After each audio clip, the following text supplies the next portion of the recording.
Salut à tous, bienvenue, merci d'être avec nous dans ce nouveau numéro de Côté Green du mois de mai. Aujourd'hui, nous sommes en visite au club de Beaumont, juste en dessus de Nyon, où nous avons rencontré le nouveau coach assistant de Swiss Golf. Il va s'occuper essentiellement des joueurs professionnels de golf. Tout de suite la parole à Steve Ray.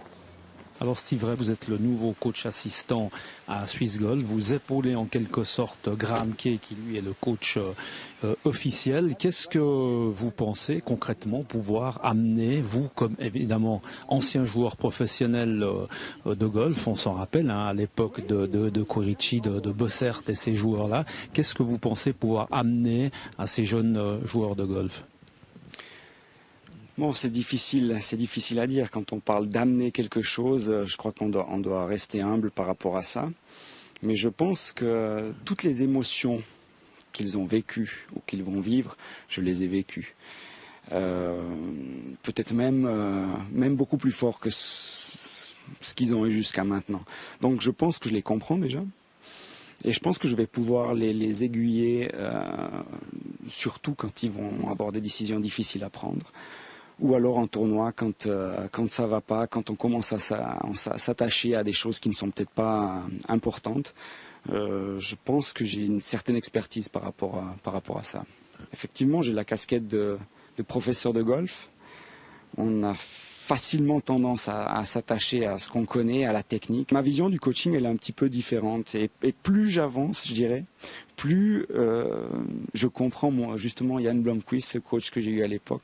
Je comprends comment il voyait les choses. Et je vais essayer peut-être d'amener certaines choses que lui nous a apportées il y a quelques années, à Paolo Quirici, à André Bossert. André Bossert est encore dans le circuit et j'ai énormément de plaisir à discuter encore avec lui, échanger justement sur le passé, sur le présent. Et voilà, finalement, les joueurs changent. Tout ce qui est émotion, tout ce qui est compétition, ça change pas, ça reste. Et puis moi, je pense que je connais un petit peu le problème. Alors, il y a évidemment un paradoxe. On a l'impression qu'il y a pas mal de joueurs qui pourraient arriver, qui sont talentueux, voire très talentueux. On pense par exemple aux Genevois qu'on connaît, Julien Clément, Raphaël de Souza également, pourquoi pas Nicolas Sulzer.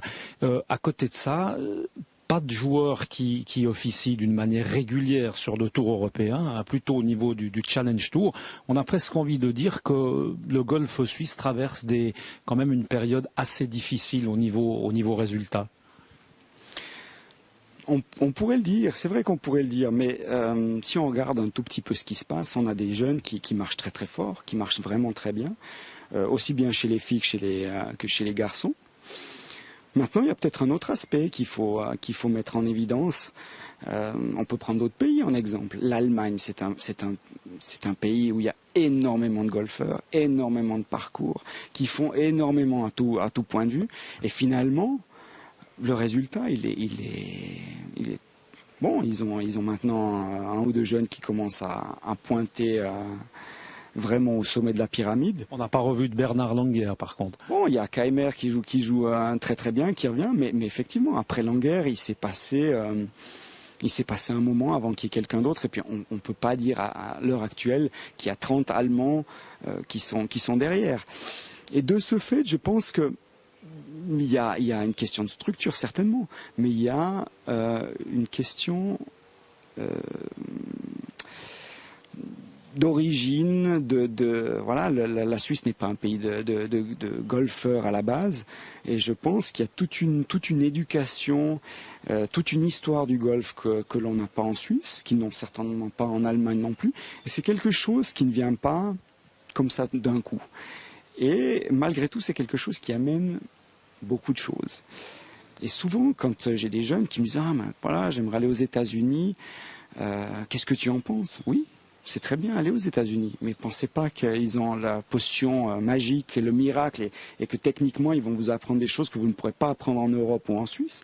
Mais il y a une culture du golf. Quand vous êtes là-bas, vous êtes baigné là-dedans. Et on se sent, on réfléchit, on pense, on vit différemment parce que c'est une culture du golf.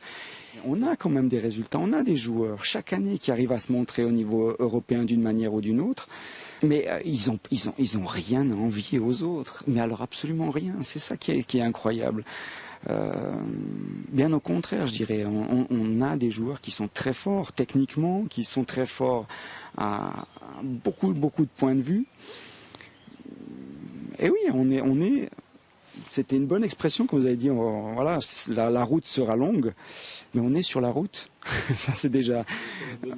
On est sur la bonne voie. On est sur la route. Heureusement que la route sera longue, mais elle sera longue pour tout le monde, pour tous les autres aussi. Et je pense que si tout le monde est positif, tout le monde croit un petit peu à ce qui est en train de se faire, les fruits vont arriver.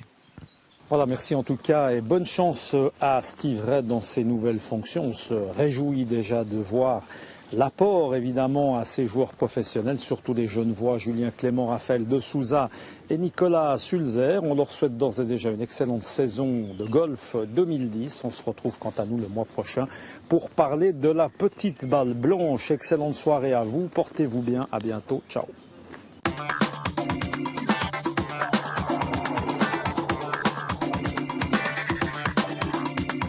La banque Baring Brothers Tulsa vous a présenté Côté Green.